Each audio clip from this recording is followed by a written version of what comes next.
I'd like to offer a Franciscan peace and all good things, the greeting that we give to those whom we meet along the way, to all of you from the Czech Republic, as well as from Slovakia, who are gathered for this summer school.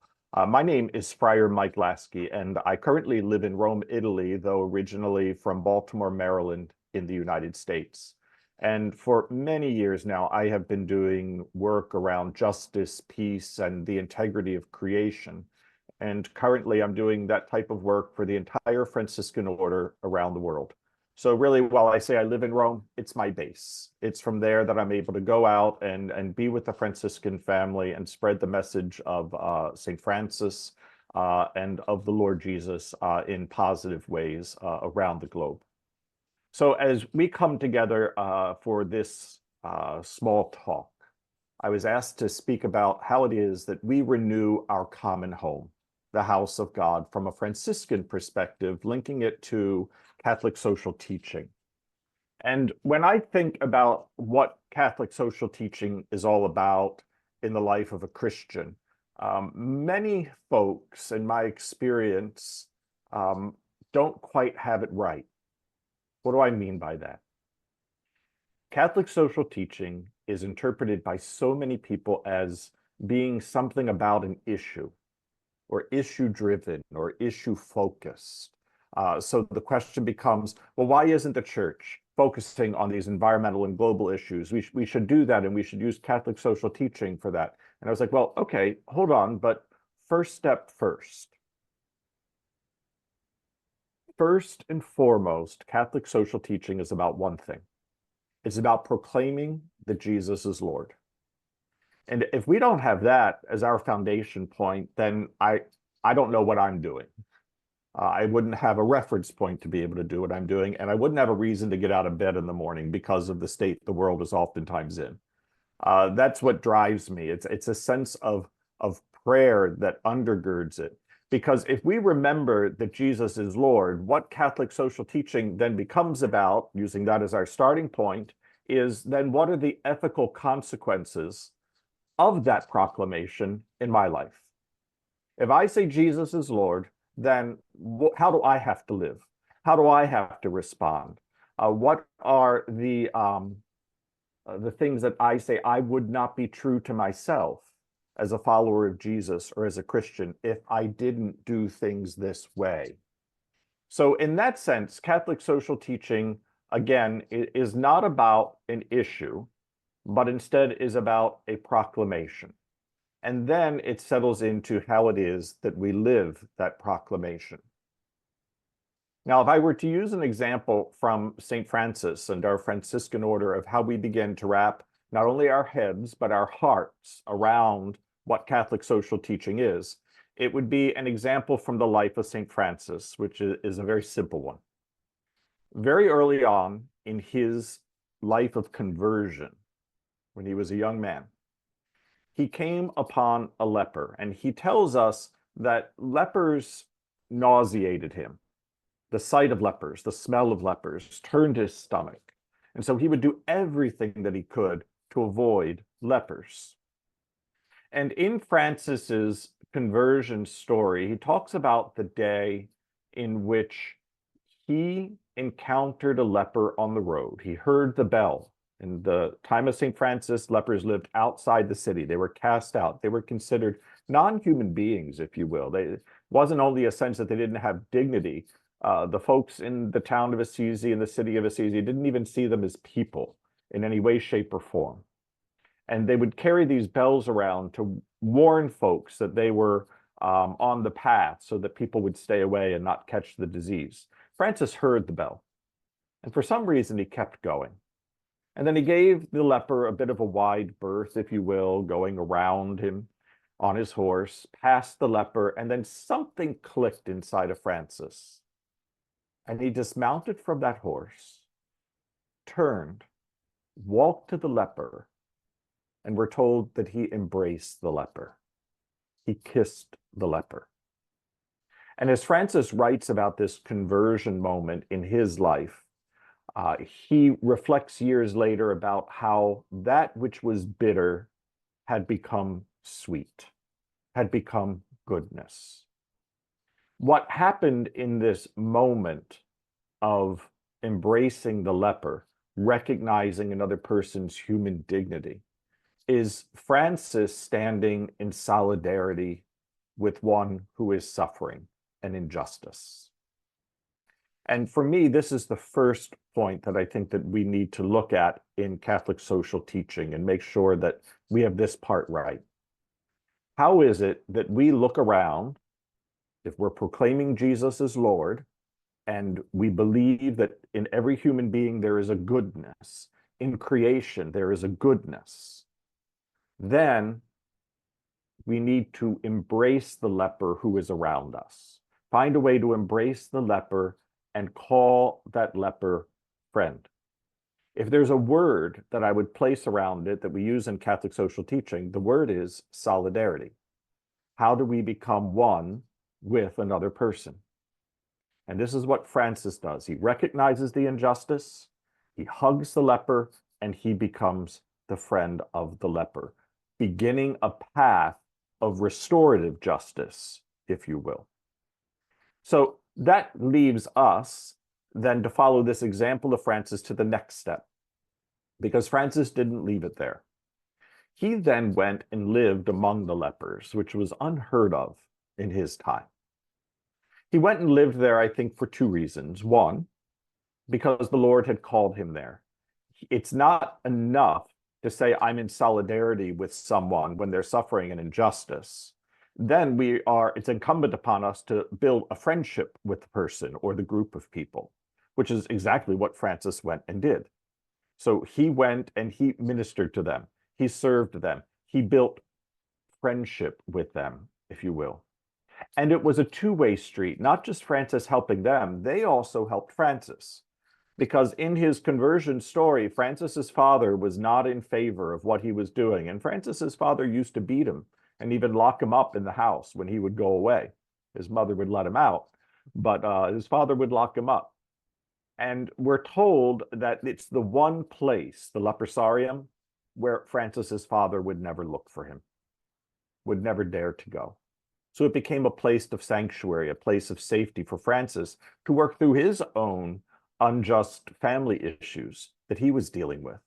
And in the midst of the friendship with the lepers, they were able to be friends, one with the other. When we talk about friendship in this context, we're talking about creating a new story. Because in time, what happens with friendship is we create a new narrative, a new story of justice being restored in the life of the one who was suffering or experiencing an injustice. So that we see later in the writings of Francis, again and again, he says to the friars, make sure that whatever you do, you always remain close to the lepers. There is always a ministry with the lepers. You always include the lepers. So what happens with that? As the decades and then the centuries move on, the friars are bringing the lepers with us back into the community because they are a part of us. They are part of our family. They're not separate from. We're in solidarity with them. We have built friendship with them. We call them brothers. We call them sisters. Therefore, what we have done is created a new narrative of who they are as people that we then proclaim and share with others and invite them into that same dynamic. So what's happening here? The integrity of the creation that was compromised in the lepers has been restored through a new narrative, a new story, which has been shared. Think for a moment of the power of the gospel. The gospel is story, and Jesus was masterful at telling stories, as was St. Francis. And their stories are remembered today. The stories of Jesus healing the lepers, the stories of St. Francis caring for the lepers. So much so that 800 years later, Franciscans very casually will say, oh, who is your leper? And we know exactly what is being asked. Who is the one around us who is marginalized? Who is the one around us who is experiencing difficulty? Now, you may want to take a moment right in this time to think and ask yourself the question. If you want, pause the video just for a few moments and then come back. But ask yourself the question, who is your leper? Now, you may have come up with many different types of folk who are suffering. I ask this question all over the world, and depending on the culture and the country in which I'm giving this talk, I get many different answers. I remember, for instance, I was giving a talk to a group of friars from Africa, and the time period in which we went through this question of who is my leper was very long and drawn out. And finally, one of the friars just throws his hands up and he says, enough, can we move on? And I says, well, I'm waiting for you to name one more group. And he goes, well, you're an American and we know you want us to say LGBTQ, and we just won't say that because we're Africans. And I said, I'm actually waiting for you to say women. Can you see women as a marginalized group? Because they are, especially in your culture and in Latin America and in many other places in this world. That was neglected. So we really need to sometimes dig to scratch the surface of who we might see as our lepers to see the reality of who is actually around us and how they're suffering. When I go out and give talks on the environment, I usually start by asking people a question. When I say the word nature, what is the first thing that comes to your mind? And as I go around the room and ask people to share, I usually get their favorite place of vacation or relaxing, from a beach to a mountain, to a tree or an animal, some place that gives them comfort or inspires them. What I never hear is me, you, people. I never hear anyone say, when they hear the word nature, that us human beings are part of nature. We have managed to so divorce ourselves from nature that we no longer see ourselves connected or a part of nature. And this is something that St. Francis did, because he was able to look around in his time and age and see how nature was used and abused in the same way that lepers were excluded. They were used for profit and not cared for. This is why in his Canticle of Creation, Francis talks about brother sun, sister moon, sister water, brother fire, and mother earth, who sustains and governs us, not the other way around. Within the context of the Christian understanding of the book of Genesis, when we talk about God giving dominion or power over the earth to Adam and to Eve, oftentimes that's misunderstood in my language of English as being, I can do with the earth whatever I want because it was given to me. But the Hebrew word that was used actually means something very different.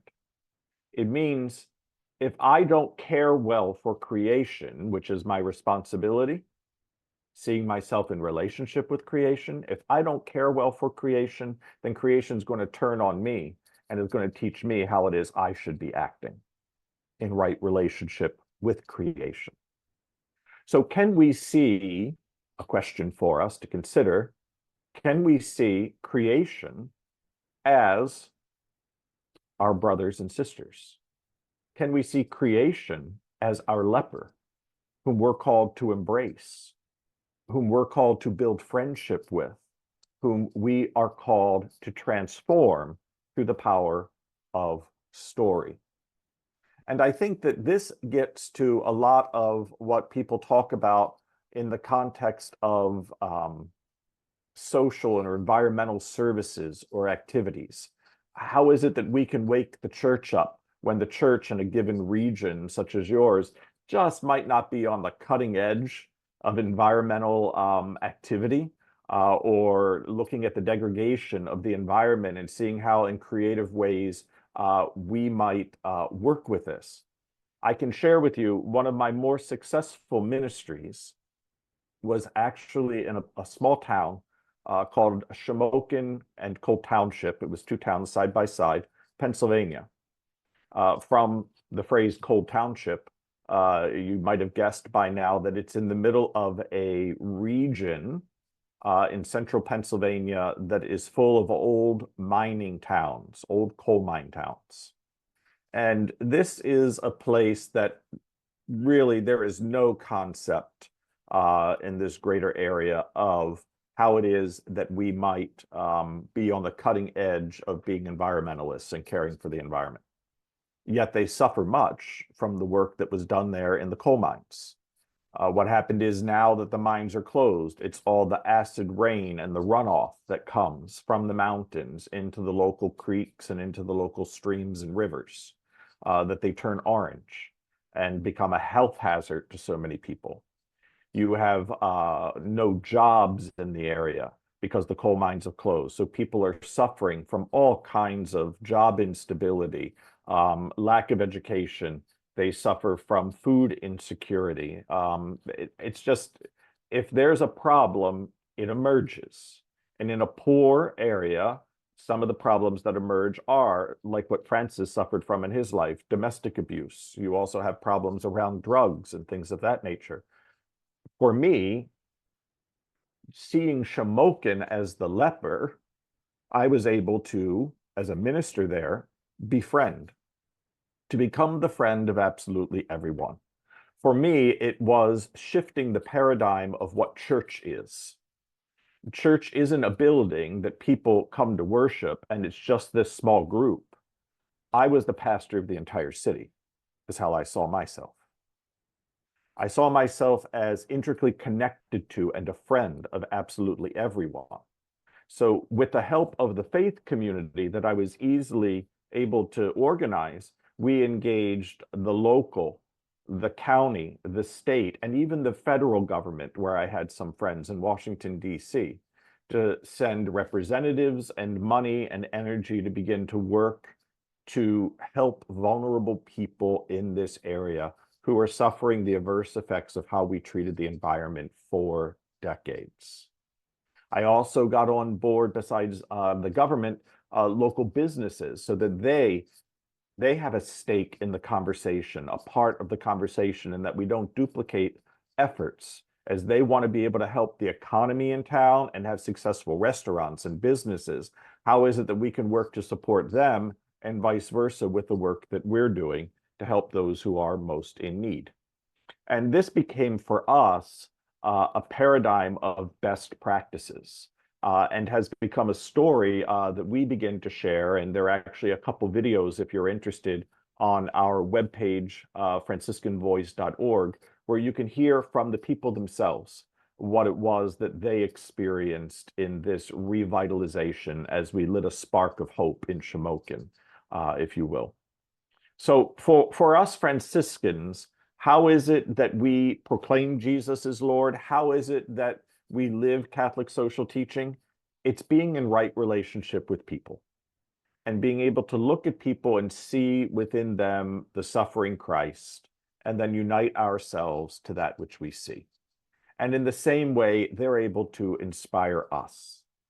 I'll share with you one of the friars who is central to this project and making it happen. And people oftentimes think of the friars and the priests as the leaders and the one who drive things. But we made this very focused on the lay people driving things, not the friars. We were there to support. And after 2 years of this project, I was getting ready to go back home where I was living at the time. I had not yet moved to Shamokin. I was living in Maryland, where I was running a 3-acre organic farm where we feed the poor in the city of Baltimore with all the produce. But I was getting ready to go home, and he says, "No, I got to talk to you for a bit before you leave." And I said, "Sure, what's going on?" And, you know, he shared with me at that point that the experience of our work changed his priesthood. He had just turned 70 years old, and he thought he knew what it was to be a priest, to be a minister. It was saying mass, saying prayers, and waiting for people to show up at community events at the parish. And he said that my coming there and our working on this project woke up his priesthood, because he realized that he was part of a much larger community, And not only was he now able to minister to them, he was able to minister with them and allow them to minister to him and to make him a better person through friendship.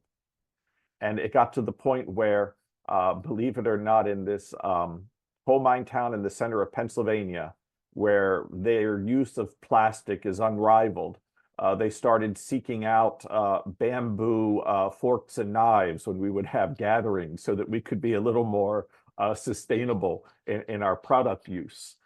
They had to hunt far and wide to be able to find them because those types of things weren't quite readily available in that region. But they started to change slowly the way in which they lived their lives. They started to see that because of their proclamation of Jesus being Lord and seeing everyone then as a child of God and us being in relationship, they started living different as they saw the friars live differently. And they started following in that example of how to live more simply and live more friendly in the context of nature. So to change people's minds and hearts, the best way I've always found is by bringing them together around food, which is how we started all of these projects, by inviting people to the friary to eat and to talk and to dream. And then it moved into local restaurants so that we would support these businesses where we would eat, where we would talk, where we would dream. And now sustainable development is part of the vocabulary of the folks in this town. A local university is participating in the projects where they send students in to work on different environmental projects, especially around the cleanup of the creek that runs through Shamokin. So beautiful things are happening as blighted buildings are being torn down and pocket parks are being put in and green spaces are being renewed in a town that had forgotten what it looked like and had become so depressed, hope had been lost. Well, a spark of hope was brought back and lit again. And beautiful things happened in the midst of that. So Pope Francis, when we talk about him, one of the things that he asks of us is to become social poets. What does it mean to become a social poet? Well, we want to be sensitive to social issues. We want to respond with concrete actions. But I think he just revealed, or he tipped his hand, we would say, where I come from. He revealed what he means by this just a couple weeks ago when he gave a talk in the Vatican about preaching. And he said that it is important for all preachers to read poetry, to read literature, to be inspired by others. I don't know about you. Have you ever gone to Mass, gone to church, and the homily comes and in 30 seconds you are bored out of your mind? It is awful. I've been there. And let me tell you, as a priest, there's nothing worse than being halfway through your own homily and being bored. That's even worse. But it happens when we focus too much on theology or devotion or telling people things as opposed to exploring possibilities using images that people are familiar with. So what the Pope is trying to get at is, if we're going to be good preachers, then we need to give people clear images so that they can understand how it is that they might inspire others or become a part of something that is beautiful. So how is it that we give ourselves to poetry and become poets ourselves through our actions, through the goodness that's in us as we express ourselves in our actions and what is important to us? So I think that this is so important. There's one of the friars. I live in our seminary in Rome, and one of our friars in formation, Peter, he's actually from Slovakia, and he is the poet in the house. And I always find him with a book of poetry, and he's usually texting me a poem here or there. And I finally got him to read one of my favorite poets, Emily Dickinson. He always said he didn't like her, and I says, "You're not understanding her." And then he started reading another poet, and I said, "This poet that you like loves Emily Dickinson." He's like, "No." And then he started reading, and he's like, "Oh, yes. Okay, I'll start reading Emily." So we're texting back and forth with one of my favorite Americans, Emily Dickinson. But, you know, as much as we talk about poetry, his expression of it is social poetry, because his reading inspires his photography. And he loves photography. And he starts hanging pictures on bulletin boards and then framing them all around the seminary. And there is not one overtly religious image among them. It's very common people or very common things that help us to think about how we're in relationship with the world. It's graffiti on the side of a wall. It's a trash can overflowing. It's a sheet blowing in a wind with shadow and light. He's able to capture a beauty in that which many others might say is ugly. And that's a Franciscan gift, to be able to gaze upon a leper that society says is ugly, to be able to gaze upon a weed and somebody says that that's ugly. And we say, no, it's very beautiful. Look at how it shows the strength of God as it grows through the crack of a cement and reaches toward the sun. Despite all odds against it, it manages to create something beautiful in its strength and its desire to grow and to live. It gives us a different perspective. So in this way, what Peter is doing in the seminary is, through his social poetry, being a social poet, he's waking up and causing a bit of controversy within the seminary when people start to fall into the category. Or into the pictures, if you will. And friars who aren't used to this type of a display in a seminary, they're like, what is this? And I was like, it's beauty. And if you can't see it, then you don't understand the Lord. You haven't proclaimed Jesus as Lord, and you haven't considered what it means in your life of ministry. And then they sit back and they said, well, tell me more. All right. We have to start to have a conversation. So there's a new leper with me, someone who was struggling or suffering from an injustice of having a closed mind. And the only way that mind will open is if I put myself in relationship with that person and find a common point upon which to have a discussion and reveal the beauty that God has put into each of us through that discussion. So I think that that is key of what it means to create an economy of St. Francis.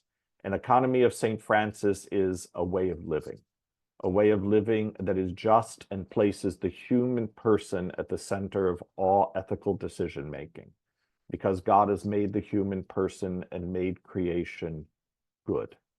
And is it messed up? Yes. But how can we repair it? How can we rebuild that house? How can we rebuild our common home by uncovering that original innocence that's within us, that goodness that God has placed within us, and bringing others and inviting others into that dynamic of friendship, which helps to celebrate that. So I hope that these few words and thoughts might be able to inspire you in your summer school. I ask for your prayers for me and for my ministry, and I send you my own good thoughts and good wishes and God's blessings on your work. And if there's ever anything that I can do from my home in Rome or wherever it is I may be wandering, please let me know as we begin our journey together, having just met virtually for the first time. I look forward to updates about how your work went. I'm curious as to your next steps and where it is that the Lord might be calling you to act with justice, to live humbly and simply, and to walk with one another in your Lord along the way of peace and goodness. Thank you.